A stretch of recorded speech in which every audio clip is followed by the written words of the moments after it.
Hi guys, good morning. আপোনালোকক পুনৰবাৰ স্বাগতম জনাইছো মোৰ YouTube চেনেল জিজ লগলে। গাইজ মই ব্লগটো কৰিছোঁ কাৰণ মই মানডেৰ পৰা এটা কেম্প কৰি আছোঁ। মানডে মিনছ 20th মাৰ্চৰ পৰা সেইটো হৈছে 12 days training of AAPDA MITRA আৰু AAPDA MITRA আপোনালোকে বহুতে গম পায় আৰু যিসকলে নাজানে তেওঁলোকক কৈ দিওঁ। সেইটো এটা এমাৰ্জেঞ্চি ৰেস্কিউ ট্ৰেইনিং হয়। যিহেতুকে অসমত ভূমিকম্প বানপানীৰ সমস্যা আহি থাকে, তো সেইখিনি সময়ত যাতে আমি তেখেতলোকক উদ্ধাৰ কৰিব পাৰোঁ সেই সমস্যাসমূহৰ পৰা, তাৰে এইটো আমাক ট্ৰেইনিং দিয়া হৈছে। আৰু মই ব্লগ কৰাৰ কাৰণ সেইটোৱে, আজি আপোনালোকৰ লগতো বহুতখিনি কথা শ্বেয়াৰ কৰিব বিচাৰিছোঁ মই। আৰু মই তাত যাম, এতিয়া বাজিলে 8টা আৰু মই তাত যাম 9:50 মানত সোমাম। তাত একচুৱেলি 9:30 পৰা মাতিছে, কিন্তু আজি মোৰ কম্পিউটাৰ ক্লাছ আছে, তো অকণমান দেৰিকৈ সোমাব লাগিব, উপায় নাই, চবফালে চলাব লাগিব যে। আৰু সেয়াই মই আপোনালোকক সেইকাৰণে এতিয়া চব দেখাই যাম, আপোনালোকে স্কিপ নকৰাকৈ চাই থাকিব। আৰু মোৰ এতিয়া দেৰি হৈছে, মোৰ ৰেডি হ'ব লাগে কম্পিউটাৰ ক্লাছৰ কাৰণে, তো আপোনালোকে চাই থাকিব।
মই এতিয়া কম্পিউটাৰ ক্লাছৰ কাৰণে গৈ আছোঁ আৰু ছাতিলৈ দেখিছেই, কাৰণ ইয়াত বহুত বৰষুণ দি আছে এইকেইদিন, কণ্টিনিউৱাছলি দি আছে, নাজানো কেতিয়া ৰখিব।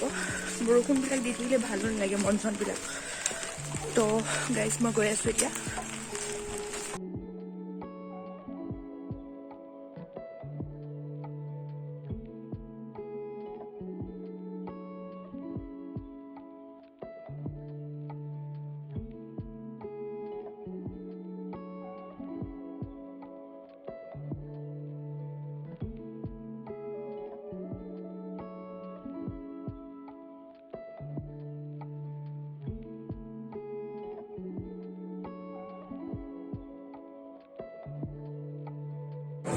হেল্ল' গাইজ, আমি এতিয়া বহি আছোঁ ট্ৰেইনিঙৰ কাৰণে, আৰু এইটো ডে 3 অফ AAPDA MITRA। দেখিবলৈ পাব কি কি হয় ছেশ্যনটোত। এণ্ড মষ্ট ইণ্টাৰেষ্টিং দুটা টাইমৰ কাৰণে ৰখি থাকোঁ। সেইটো হ'ল 1 is 11, চবচে সেইটো অকণমান ঠিকে আছে, বাট 1:30টো চবচে ৰিফ্ৰেছমেণ্ট, এণ্ড 1:30টো চবচে বেছি ভাল লাগে। ৰখি থাকক আৰু চাই থাকক কি হয় সেইটো টাইমত।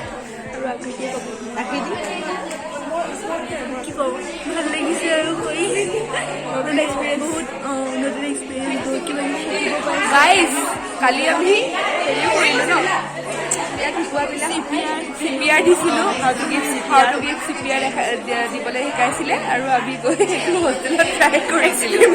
চবেই পলাইছে গাইজ। কেনেকুৱা হ'ব, কি কেনেকৈ বাচিব লাগে, আপোনালোকেও চাই থাকিব, বহুত কিছু শিকিব পাব। আৰু and thanks two NSS DHSK commerce college, বহুতখিনি আমাক সুবিধা দিয়াৰ কাৰণে অপৰচুনিটিজ দিছে। আৰু ইয়াত NSSক থকাৰ কাৰণে চাগে আমি ইয়াত আছোঁ এতিয়া। And also' thanks two AAPDA MITRA team, DDMA and ASDMA, বহুতখিনি সুবিধা দিছে। অসম চৰকাৰক ধন্যবাদ জনাইছোঁ। হিমন্ত বাবা, জিন্দাবাদ।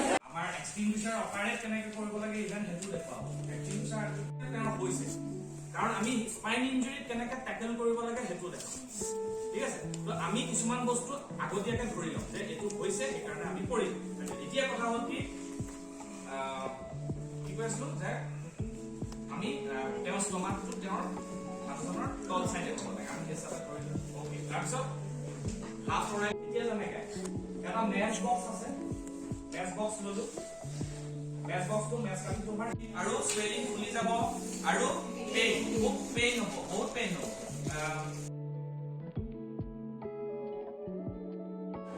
চাই গাইজ ন ইয়াত আমাক এতিয়া প্ৰেক্টিকেল কৰাব চাই এনজয় কৰোঁ এতিয়া হাই গাইজ মোৰ চাহ খাই খতম খাই আছে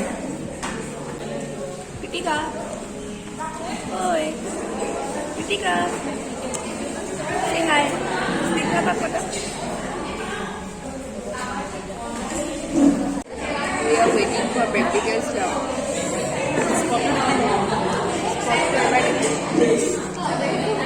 khana tension koi boli boli yes no guys kana koi my brother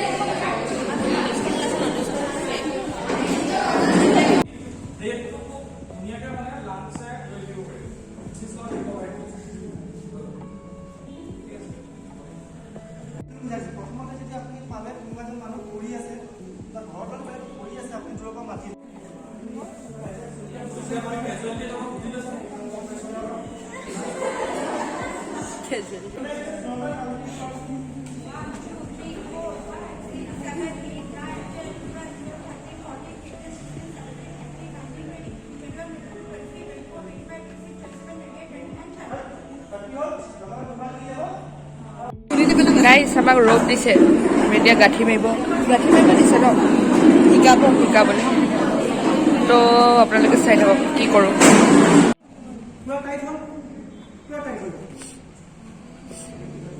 সেইটো এটা কৰিবলৈ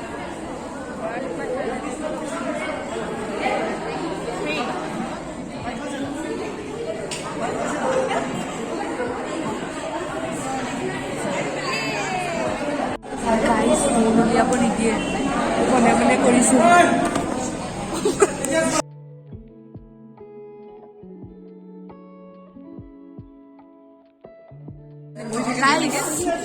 আমি লাইনত ৰখি আছিলো এতিয়া পাইছোগে আৰু যায়গে আপোনালোকে চাই থাকিব হা মই কমাৰ্চ কলেজত অঁ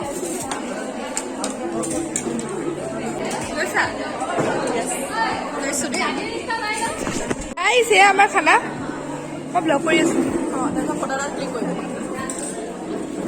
তো আজি আছে এগ দিছে আৰু বুট ডাল আছে এইফালে আলু দাম আৰু এইফালে পনীৰ এয়া পিঁয়াজ নেমু জলকীয়া আৰু এয়া পাপৰ আৰু এতিয়া আমি চবে খাম আপোনালোকে চাব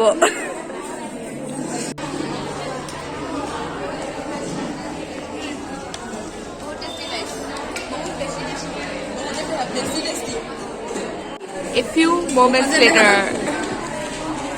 Guys, চাওক স্নিগ্ধা শইকীয়া ভ্লগে কেনেকে পিয়াজ বেচ কৰিছে গাইজ মই ভাবিছিলো পিয়াজটো নাপাম বুলি কিন্তু আনিলো দেখিছে গাইজ আপুত পিটিয়া ভাৱ কৰিলে এনেকুৱা হয় সঁচাকে কাইলৈ পৰা দুপিচ আনি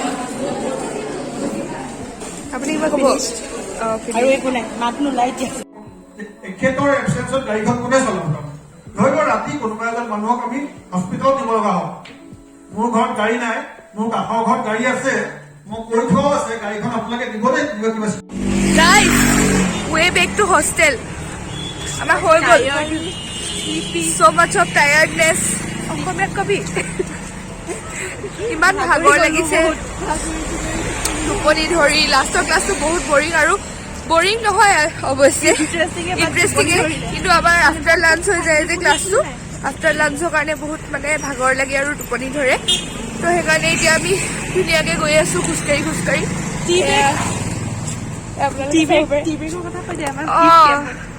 টি বেগত কোনটো বাৰু ইভিনিং টি বুলি এটা চিডিউলখনত মানে ইভিনিং লাঞ্চ লিখা থাকে আমাৰ আৰু টি ব্ৰেক লিখা থাকে দেই এটা টি ব্ৰেক মই কথা ক'ব নোৱাৰিছোঁ টি ব্ৰেকটোত মানে কি হৈছে 4টা বজাৰ পৰা টি ব্ৰেক এটা থাকে সেইটোত আমাক পঠিয়াই দিয়ে ঘৰে ঘৰে আমাক নিদিয়ে কেলে জানো সেইকাৰণে মানে অকণমান দুখটো লাগে কিন্তু লাঞ্চটো হেভি হৈ যায় ন সেইটো মানে অকণমান মাফ কৰি দিছোঁ আৰু একো নাই হোষ্টেল লৈ আহিলোঁ গাইছ এয়া হোষ্টেল